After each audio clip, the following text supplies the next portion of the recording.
Hi, this is David Gronowski, host of A Neighbor's Choice and Things Hidden podcast, as well as some of our other programs like Science and You with our chief science advisor, Dr. Yu, and our seed oil survival series that we continue to have great fun unpacking the truth of nutrition. I wanted to give you a quick little message saying we appreciate all the support that we get from our uh, monthly contributors and our one-time donation supporters. And we'd encourage all of you to go to our website, a neighborschoice.com, click on contribute, and make a monthly pledge today, whether it's $1, $5, 15, 20, 50, whatever you want to do.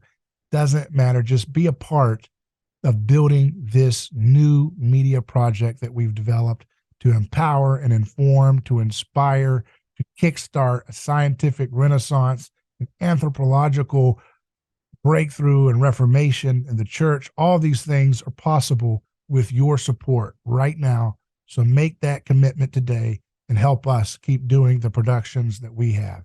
Thank you.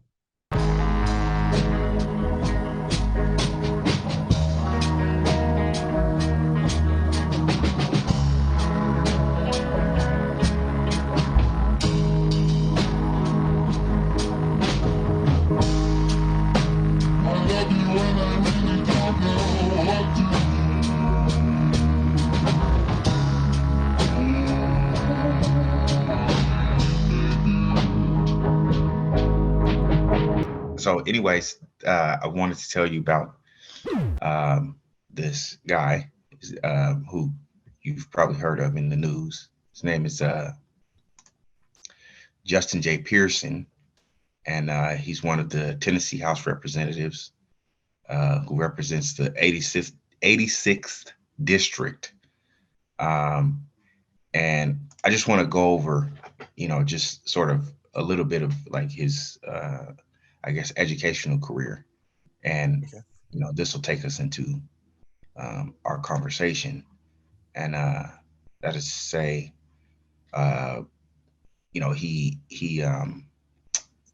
he graduated from Baldwin College and majored in government and legal studies with a minor in educational studies. And he's an American activist and politician. And of course, he was one of the members of what they call they're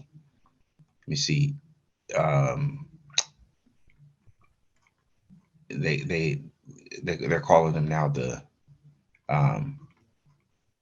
the Tennessee Three, right? And so the other guy's name was Justin Jones. So there's Justin Pearson and Justin Jones, and then I believe there was the Justins. Yeah, the Justins, right? Yeah. And then there was another woman who is disabled, who's in a wheelchair, named Gloria Johnson. So we were talking before about what you had described. People saying it might be sort of a conspiracy theory, but given the fact that we've been talking about this for a while. Well, I'll let you describe it, and then maybe we can tease out whether this is actually conspiracy or not. Right? Well, and pardon me for I left my tinfoil hat in the kitchen, but I'll do my best. So right. I think it's interesting that that the people that are at the top end of the totem pole that are pushing for all these degrees that are in things like I'll just call them activist degrees, like all these different political sciencey degrees that aren't actual political science. They're really just degrees that are steeped in Marxist ideology. The people that actually that are pushing to fund all this stuff, people like George Soros, people like Bill Gates through the Bill and Melinda Gates Foundation, and people akin to them, generally speaking, they're people that used the market economy to accumulate their wealth. Right. And not always in the most fair ways. Like I think I don't think that Bill Gates amassed his fortune in a very ethical or fair way, but that's a topic for another day, I guess. And then you've also got people like Warren Buffett, and then you've got people going way back like Andrew Carnegie and people like that, and Henry Ford, the Ford Foundation. A lot of these generational foundations where all the wealth was amassed through entrepreneurship. They tend to help to fund a lot of these ideologically charged degree programs that are really designed at rather, if you think about the university as being like a factory for the mind, rather than pumping out minds that are oriented toward entrepreneurship and oriented toward going out and working in a career that's going to serve others. They're taught to go out and become little activists, to go out and make an omelet, crack some eggs, go out and fight, fight the machine. And ironically, fighting the machine usually means going and waging war within their own community, going and setting fire to something, going out and standing in the middle of the road, and just stirring up trouble, stirring up problems in their own community. And and it's just so I guess all that being said, I think it's really interesting that the only thing that can unseat I guess what you would call like a captain of industry, or like a capitalist, is another capitalist who's coming up through the system by means of being an entrepreneur, or by being an innovator, or being a business owner, by them amassing their own little organization, or their own little fortune themselves. Well, when you set somebody, when you convince somebody when they're very young to go out and become an activist, I can't make a whole lot of predictions about the way their life is going to go, but they're certainly not going to go out and become an economic threat to people like Bill and Melinda Gates, and people like George Soros, people like Warren Buffett, and there's a whole laundry list. All the executives on Wall Street, all the people in the city of London, and that Larry Fink guy who's head of BlackRock and stuff. The last people in the world they ever have to fear about dethroning them, are activists. Right. And so, there's two things, right, that I sort of, want to pinpoint is the fact that a lot of these activists tend to be minorities, right? Yeah. And then secondly, it's not to say that they're not, that, maybe in their youth, they haven't been taught to be activists, but I think where you see that grooming, or that, that molding taking place is really within the higher educational system, right? I think one way in which a lot of these potential activists, right, turn out to be political activists, or whatever, social activists, is one because there's this tendency to think of minorities as being mediocre, right?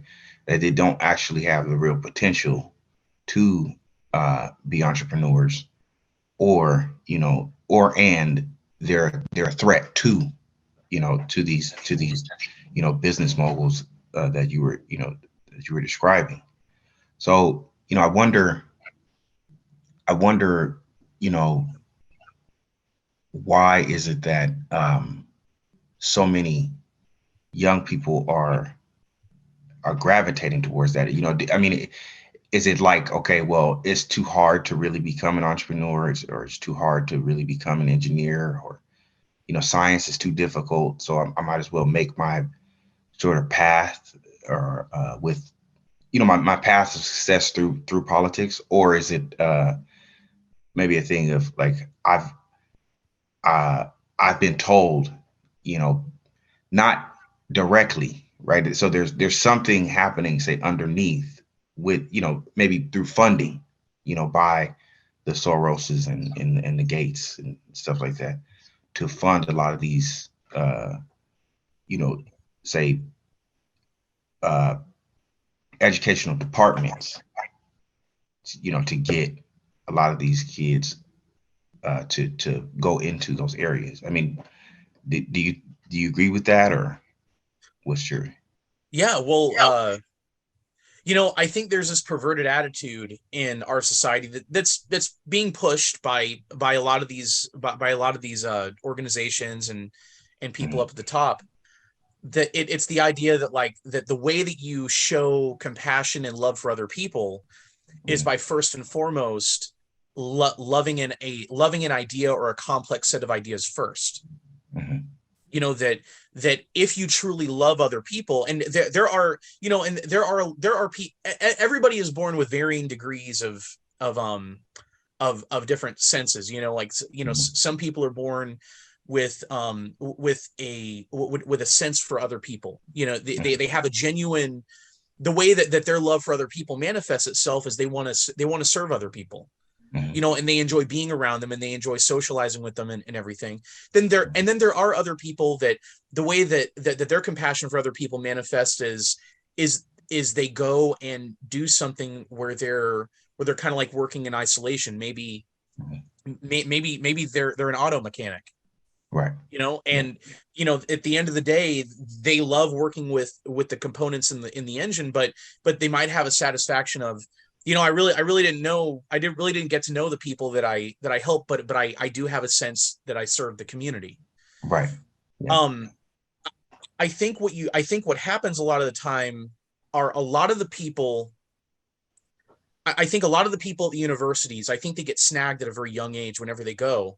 And Mhm. and I think the message that they're told is, if you really love people, if you really love the downtrodden, then you're Mhm. going to become a radical Marxist. Mhm. Because that is the only way that you can love the downtrodden. Right. Oh, you don't like the state of the community that you were born in and you came out of. You were born poor. Right. Well, the way that you try to make it so that other people are not born poor and that other people don't suffer is you go and become a radical Marxist and you take on the patriarchy. Right. Well, in reality, what you end up doing is you go and live your life. You're crusading like Don Quixote against windmills, and stuff. But at the end of your life, you've really, you have furthered a set of ideas, but there aren't really going to be a whole lot of people that are better off because of it. What Right. what I would argue is, if you really want to be a social advocate, especially for that type of person, Mhm. um, what you do is go out. And this is where you have to get outside of yourself. You go and you look around your community and you figure out, what is it my community needs. do Right. they do they need a little corner store? Do they need a restaurant? do Yeah. do they do they need a barbershop? Right. Do they need a little store that sells electronics? Do they need a little computer repair shop? What do they need? Do they need a farmer? Yeah, Mhm. what do they need? And then you go out and then you encourage that type of person to go out and do that thing. Right. you know Okay. Okay. So now, here's my first conundrum, because I'm thinking here, that a lot of times, um, and I mean, I think those are all, yes. I mean, we should, that's really what it, I think, boils down to, is, we should be getting back to more of a community-based, economics, right? Where, it's all about the community and the well-being of the community and service, and strengthening, the local versus, depending on, I guess, the federal government, you know. But um, what was I going to say? I think in a lot of ways, these these uh these potential politicians, right, or these Mhm. potential activists, um, are sort of living in a mindset of nostalgia, right? That is to say, they they think of themselves as carrying on a sort of civil rights movement that was never actually fully developed, or fully realized, right? So, for instance, with us talking about someone like Justin Pearson, right?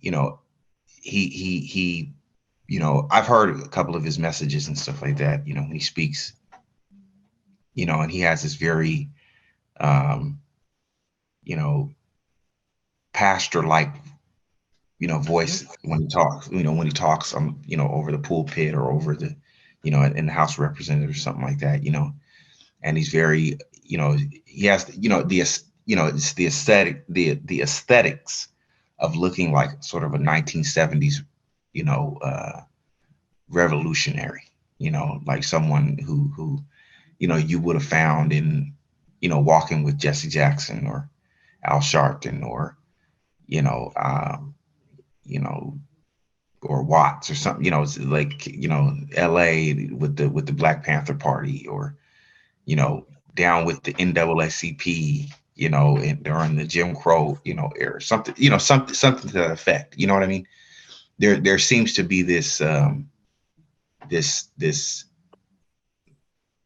wanting to live in a period of time where things were actually, um, you know, where there was actual discrimination, racial discrimination. There weren't equal rights, what have you, and they want to continue that sort of narrative, right? And then, two, the other thing I was going to say is, what you know, like something like merit, right? Is Are these things merited? Like, these guys were able to, the Tennessee Three, after being kicked out of the House of Representatives, they were let back in, right? And then they were able to have a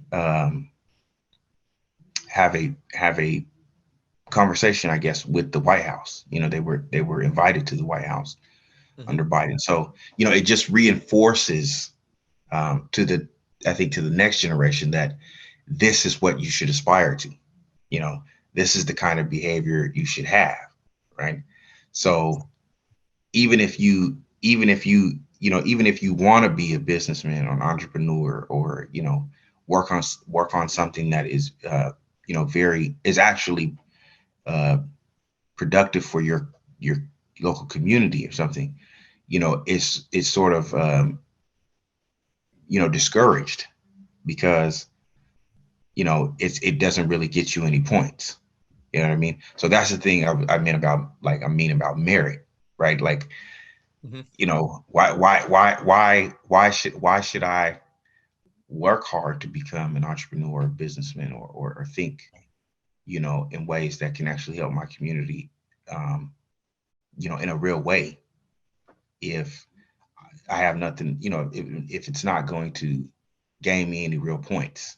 Does that make sense what I'm saying? Like, Yeah, but I think the problem, like nostalgia, I mhm, think to a degree, I think when we get, I don't think there's nothing wrong with good old fashioned nostalgia. I mean, it's a good sentiment sometimes, but I think when people start to really, I think when people start to view the world through a lens of nostalgia, there's an element where they're rejecting the reality around them.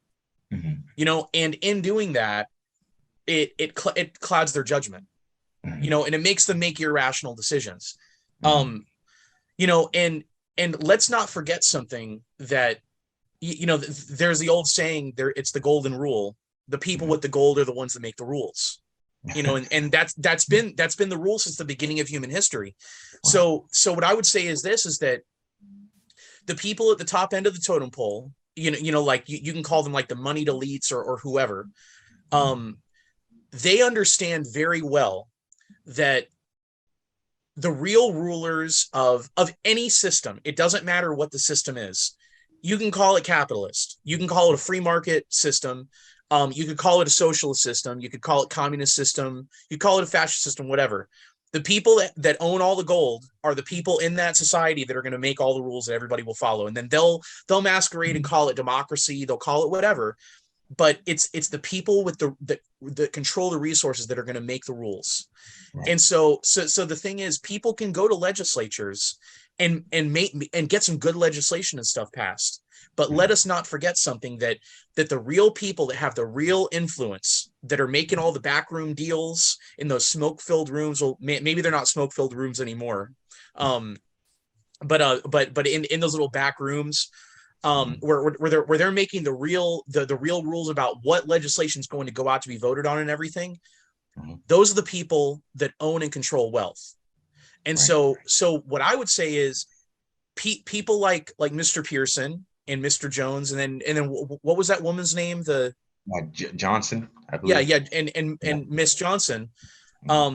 If they really want to influence things in the world, if they really want to have an impact on their community, what they need to do is try to accumulate some kind of wealth and do it in an ethical way. And then at that point, once they've accumulated a little bit of wealth, they've brought a little bit of wealth into their community, which brings a little bit more influence into their community. And then if they see that there's a family in need and they've got a little bit extra, then they could quietly go to that family that's in need and say, here, you don't have to worry about your rent this month. I paid it. It's done. But the thing is, when you don't have any wealth in your zip code, and all the wealth is being drained out to all these big businesses that are headquartered in all these high rises, that mainly are, and these high rises are all owned by banks and insurance companies, and in all the big cities, these big skyscrapers. When all the money is being drained, it's being drained upstream up there, and then to the mothership, the city of London. Your community has no real. Your community will never be able to truly determine its path forward, ever. And I think what you do is, I think another thing too, when you have people that have a very deep love for other people and a deep love for their community, what you do is you convince them to be fixated on issues that are not tenable in their community. They're issues that are national. And if you have one person out of how many people are in America, 330 million, 350 million, one out of 350, 330 million people, that's a long shot that you're gonna have any real impact on that one issue. You're gonna have to go and appeal to the people that live in those big that are in those big towers in the big cities, like Bill Gates and the Ford Foundation, all those people. You have to get them on board in order for them to give your cause their stamp of approval. You better believe that there are going to be strings attached to it. Now, if you're in your little local community and what you're fighting for is, let's say that you and the people live in your community, you don't want a company like Walmart coming in. And your argument is you don't want for there to be a net drain of wealth from your community. Well, good luck stopping Walmart from coming in, but you guys might be able to pass some kind of a local tax to try to keep that wealth in your community. Okay. So the Walmart would still be allowed to set up shop, but they would be taxed at a high rate. Yeah, but and you could try to incentivize it to try to make it so that, okay, whatever you try to incentivize it for Walmart, or you could make it an incentive, or you could make it punitive. This is all just a shot in the dark. But ideally, what you would want is for that wealth generated in your community to stay in your community and to further be invested in your community, to build out more infrastructure in your community, to make it more. To make the communal wealth greater. You go to these legacy cities in Europe, which I've never been. I don't think you've ever been either. But you look at these cities and they are so. The people there probably don't make a whole lot of money, but they're so wealthy in the sense that these little winding streets, it's appealing to the eye. Yeah. And they can go there and get a little glass of wine or something, a little corner shop. The whole thing is designed to not only be it's not only communal wealth in just the sense of like a bank account or an accountant sheet, but it's also appealing to the eye. It's a generational legacy, and by and large, we don't have that in the United States. Yeah, but you know what, Shane, and I'm just playing devil's advocate here, right? Some might say, well, those small towns and stuff like that, right? They were a part. Let's say, talking uh, historically, right, is their economy was tied into a bigger network of dukes and lords or whatever they were, who kind of owned, acres of vineyards, right, or owned acres of land to farm or something like that, right? Weren't they still sort of under the control of, a big corporation, or a big families, say like the Medicis or something, you know what I mean? Uh, what's the difference between that and say like the Walmart family? I don't know their name, but so I'll just call them the Yeah, Walmart family. the Waltons. The Waltons, okay. Yeah. Right. Well, Yeah. so one problem with making that analogy in my mind is when you're talking about medieval and Renaissance and really like pre-industrial economies, the wealth is all in the dirt. The wealth isn't mobile. Like Right. Okay. today, wealth is in your bank account. Mhm. Back then, if you had money in a bank account, that's okay. That's a small percentage of the population. But if you were going to show off your wealth to someone else, you would show off your land, or you would show off a water mill that you had, or you would show Right. off something like that. Now, one thing that I think would still apply though is, talking about, how you might have one person in the community who is far better well off than everyone else. One thing I'll say is I think it's very difficult to predate upon and brutalize other people that live in your locality. Because at that point reputation's at stake. At that point, what's the point in owning in owning a vast field of crops and having the biggest house in the block if no one in the community wants to associate with you? Right. So it's a give and take in that scenario where Yeah. Well, this and think about the Medicis and the Bourgogne family and all those people throughout Renaissance Europe. Mhm. You know, they were constantly funding public works, right? Like a lot of those little winding streets and stuff that I described in the little sidewalks and everything. I'm sure a large portion of that stuff from that period was probably funded as just public works projects by those wealthy families because they wanted to maintain a good name, they wanted to maintain a good reputation. Right. So Right. and that's another thing too is you're much better off having the wealthy in your country you're much better off with that wealth being spread out and being local as much as possible. That way those wealthy people, they're staring the rest of the community in the face, and the rest of the community is staring them in the face. Right. They don't have the luxury of being alienated at the top of some skyscraper in New York City where they don't know your zip code, and truly they really couldn't give a damn about your zip code. Right.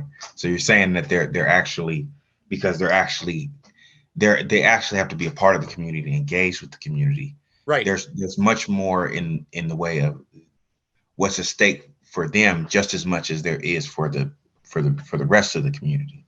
Right. They all have a stake in being stewards of the community they live in. Yep. And maintaining a good name, Yeah. and maintaining a good name for their family. Right.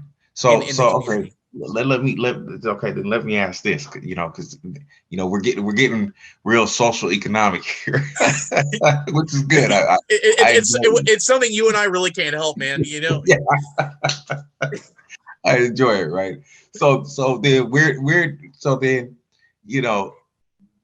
do we get to this point where sort of we talk about the Industrial Revolution, and we talk about the social revolutions like the French Revolution. A lot, where do we get to this point where everyone felt like, and this ties into, I think, what we see when we see a lot of these young kids coming out of college who want to be politicians, right? Is this notion of what was it?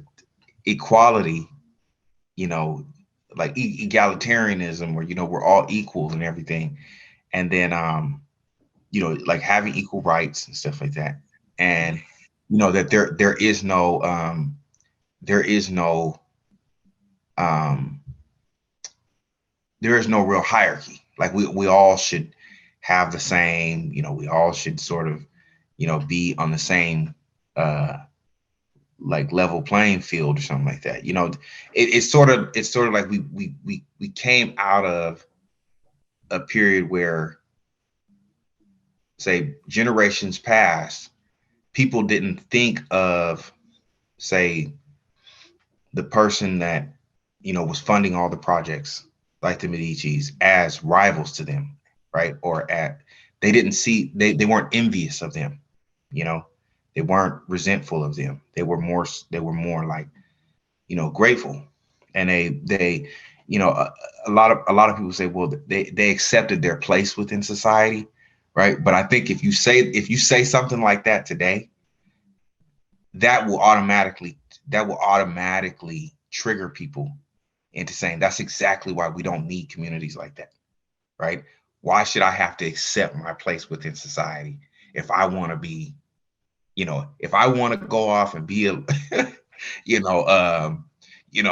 I want to go off and be like the greatest, scholar, and I want to go off and be like the greatest lawyer, and orator in the land, and have success with that. Why shouldn't I be able to do that? Like, that should be an equal, that should be my God-given right. Or if I want to be a house name just like the Medici's, why shouldn't I be able to do that? Right? I should be able to have the house of,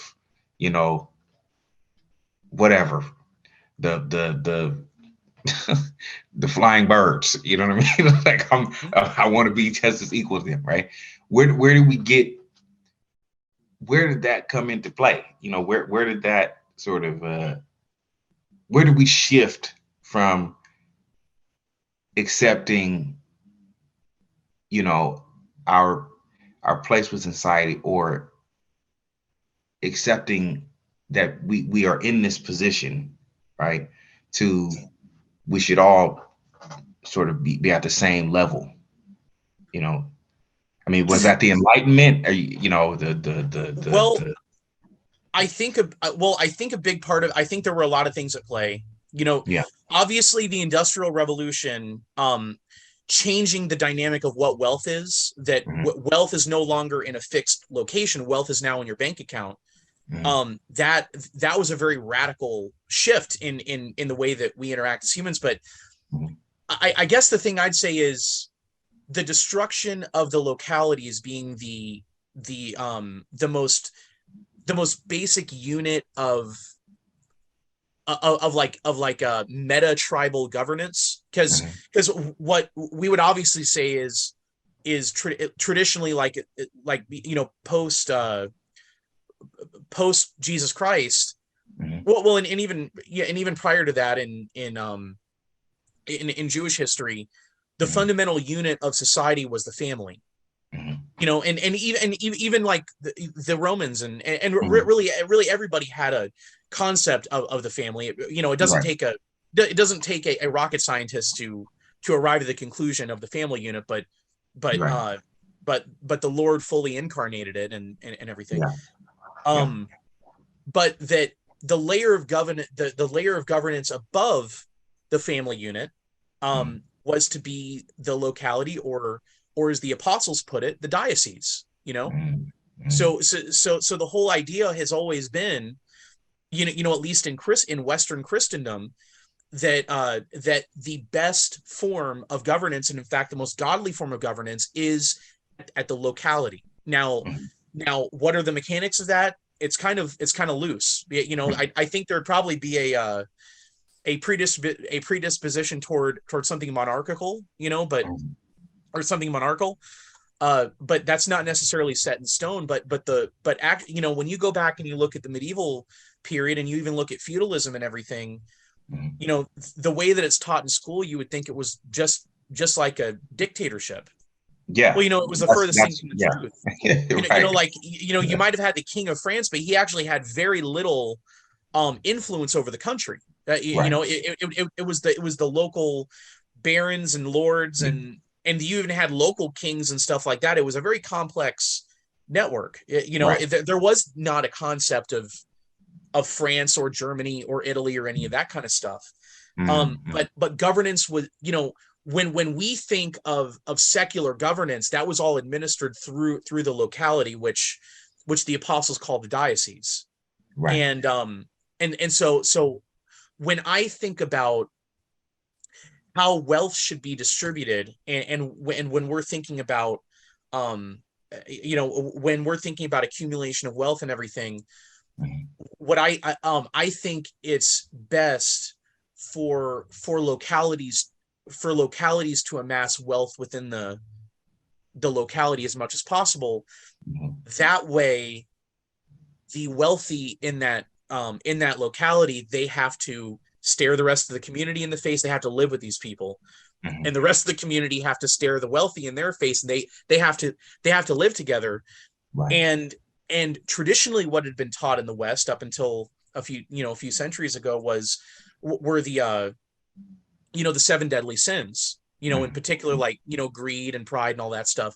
Well, Mhm. you know, really, when you get down to it, the core of all those seven deadly sins is only thinking of yourself. Right. It's not So, thinking of anyone else. right. So you know, you could say that someone is very greedy when Mhm. they're just amassing wealth purely for themselves, and they're Right. not thinking about anyone else. They're not thinking Right. about their family. They're not thinking about their community. Right. Well, you know, I think I think I think it's a very fair thing to say that in America we've got a major greed problem. Right. But when you and I use that word, we use it in a very different we're using it meaning a totally different thing from what like a Marxist would mean. Mhm. Because a Marxist would say that someone is greedy if they have anything more than let's say like the average. Mhm. But when you and I use the word, what we're saying is when someone is not thinking of their community, when they're not thinking of other people, Mhm. when they're not thinking of the needy that are around them that they actually confront, not in terms of an idea, you know, Mhm. not in terms of, well, I need to put this money in service to egalitarianism, or I need to put this money in service to feminism, or to Marxism or something. Mhm. um you need to put it in service to the needs that are staring you in the face. Right. And what I would argue is good entrepreneurs are responding to what their community either wants or needs that are staring them in the face. Mhm.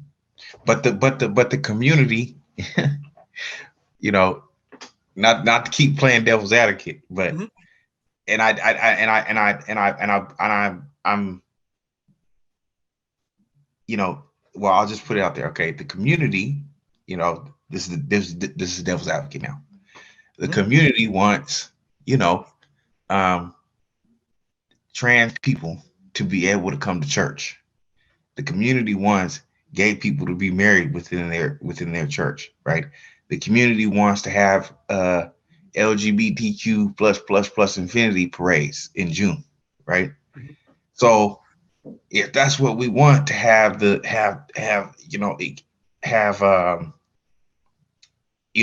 our needs met, and whatever, man, why shouldn't we have that, right? It's you know that's what we think is being Christ-like, right? That's what we think is being philanthropic, or not being selfish, right? Because we're trying to be what do you call it? We're trying to be inclusionary, right? Yeah. We want to be uh you know we want to do unto others as we have them do unto us, like using all those lines, so you know where's the harm in that, right? you know Well, I don't yeah. agree with this. I'm just No, I completely understand what yeah. you're saying. So Right. I guess what I would say is where do you draw the line? And and as far as governance of the community goes, if you are somebody that has that has a surplus, and let's say you're somebody who's inherited wealth in your community, and you're naturally you're just naturally more blessed materially than a lot of other people in your community are. Well, with that comes a responsibility to think beyond yourself. And the really easy thing to do with money is to do what all these secular family foundations do around the country, the Carnegie Foundation, Ford Foundation, whatever, which is they just go and dole out money to a trans cause, or they just go and dole out money to this cause, that cause. They dole out money to universities and everything. Right. But it's not just about doling out money and making people feel good. It's also, along with that is also putting your reputation putting your reputation in service of not only what is popular, but what is good. Right. So if you're blessed enough to have a reputation, a name that really carries weight with it, then I think you have more responsibility than just the average Joe to go out there and try to do what you can to bring order where there is disorder, and to try to maintain order. Yeah. It's like you're so in other words, you're saying a lot of these companies and a lot of these whatever they are, they're giving out money to a lot of these organizations in order to be left alone. In other words, well, not just that, but they're doing it just to be popular. Right. Okay. To be popular. To tickle people's ears.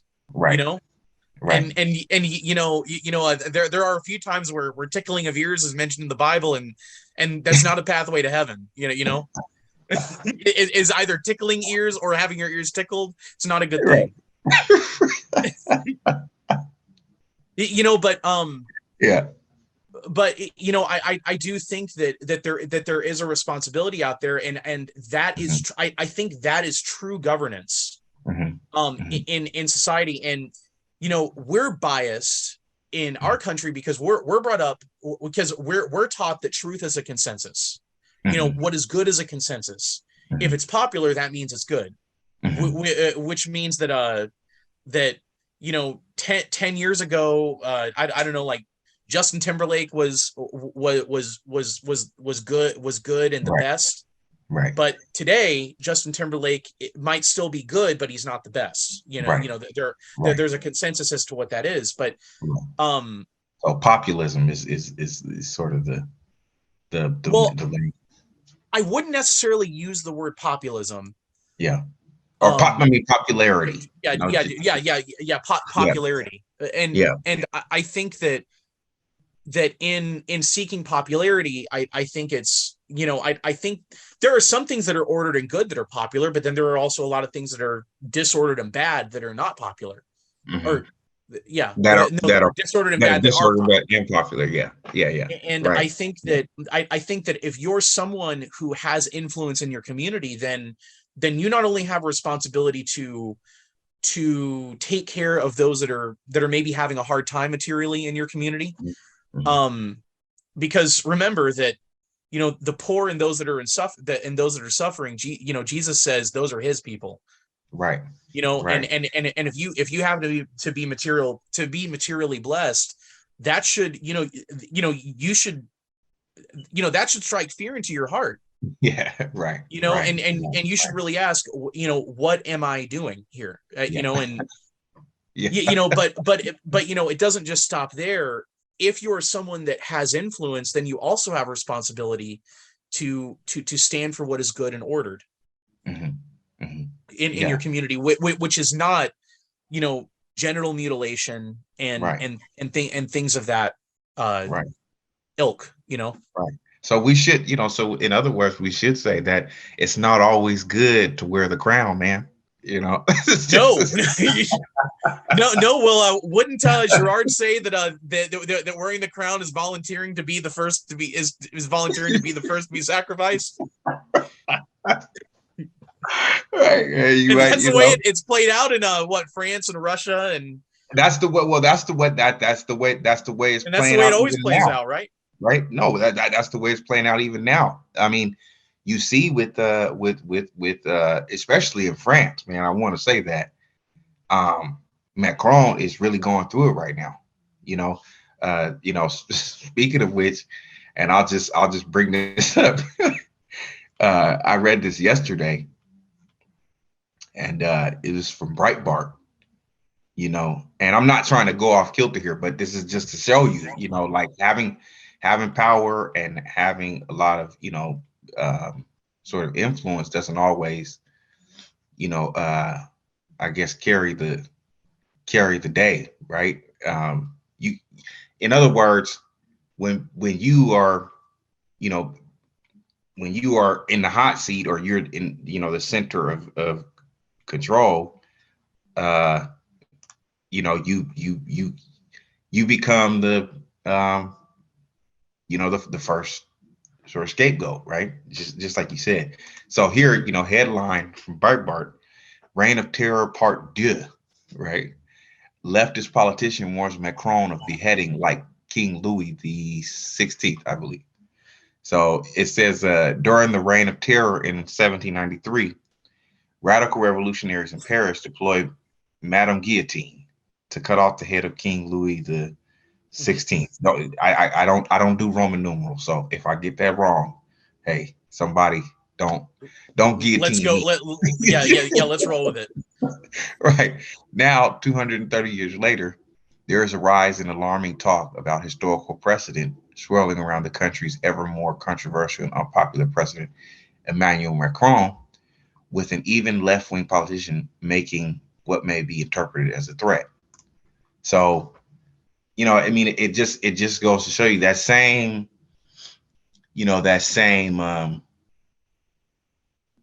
I guess hunger for wanting to be in a position, and this, I mean, that goes, I think, along the same lines as those who want to be activists, right? Who want to be the ones to, cry out injustice, like, me and my community has been wronged. Therefore, I'm going to go out and protest, and I'm going to speak up, and I'm going to be radical, and I'm going to have this aesthetic look, and timbre of voice that makes me look like I'm the real sacrificial.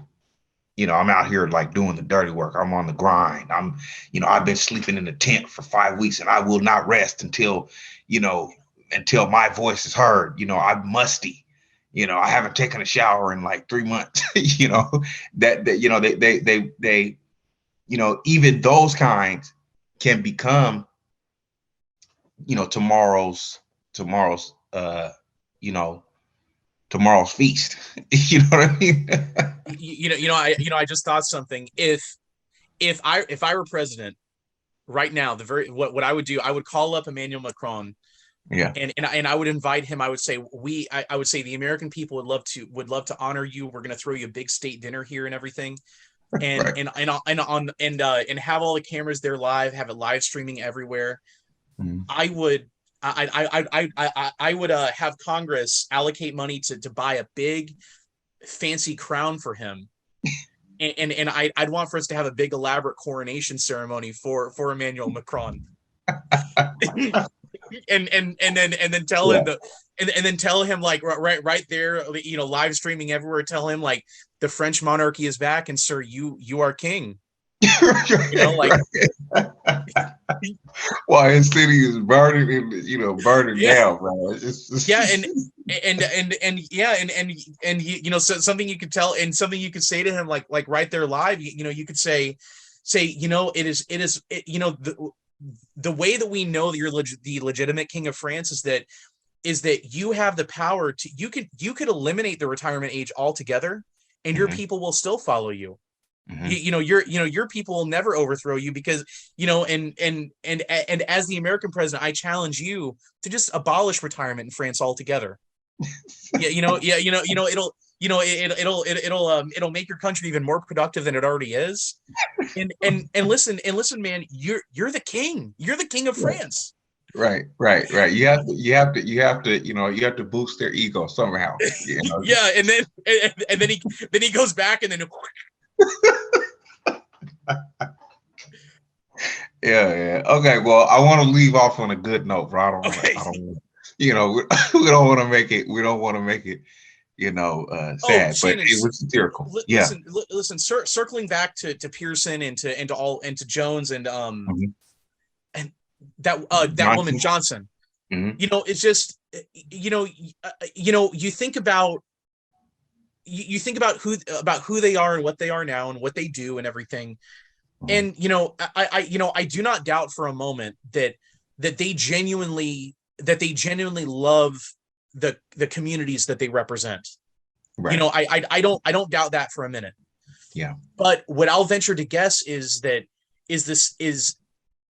they believe the best way of loving their community is to love an ideology more.